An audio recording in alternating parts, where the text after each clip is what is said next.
Hello guys, आज की जो वीडियो मैंने बनाई है, इस वीडियो में आपको मैं डिटेल में ये बताऊंगा कि आप अपने यूट्यूब चैनल का हैंडल को कैसे बना सकते हैं, अपना हैंडल कैसे सेलेक्ट कर सकते हैं। तो इसके लिए आपको करना क्या है, तो लेट्स गो स्टार्ट करते हैं इस वीडियो को और देखते हैं कि हैंडल को आप कैसे क्रिएट कर सकते हैं। पूरी डिटेल में ये वीडियो है। तो जो यूट्यूब का हैंडल है, आप उसको दो तरह से लगा सकते हैं, तो वो कैसे, और चलिए स्टार्ट करते हैं पहले वाले ऑप्शन को कैसे लगा सकते हैं। उसके लिए आपको क्या करना है कि आपको अपने मेल में चल जाना है। मेल में जाने के बाद आपको वो वाली मेल देखनी है या सर्च कर लेनी है कि आपको यूट्यूब हैंडल आपको सर्च कर लेना है। तो जो भी मेल आई हुई है तो उसको आपको क्लिक कर लेना है।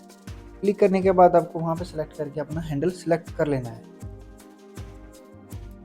और दूसरी ऑप्शन ये है कि आपको अपने यूट्यूब चैनल में चल जाना है। यूट्यूब आपने ओपन कर लेना है। ओपन करने के बाद आपको आइकन पे क्लिक करना है। आइकन पे क्लिक करने के बाद आपको यूअर चैनल्स पे चला जाना है। यूअर चैनल पे जाने के बाद आपको 3 डॉट दिखेगा, या वहाँ पे भी जा सकते हैं, या फिर आपको एडिट की ऑप्शन होगी तो आप एडिट पे भी क्लिक कर सकते हैं। क्लिक करने के बाद वहाँ पे आपको हैंडल का ऑप्शन शो हो जाएगा, तो आपको वहाँ पे हैंडल आपका सेलेक्ट कर लेना है। तो इतनी है ये वीडियो। और आपको हैंडल लगाना आ गया हो और आपने अपना हैंडल लगा लिया हो तो बहुत ही अच्छी बात है। नहीं लगाया तो जाइए और अभी जाके लगाइए। तो ऐसे ही मिलते हैं नेक्स्ट वीडियो में। तो आज के लिए इतना ही। तो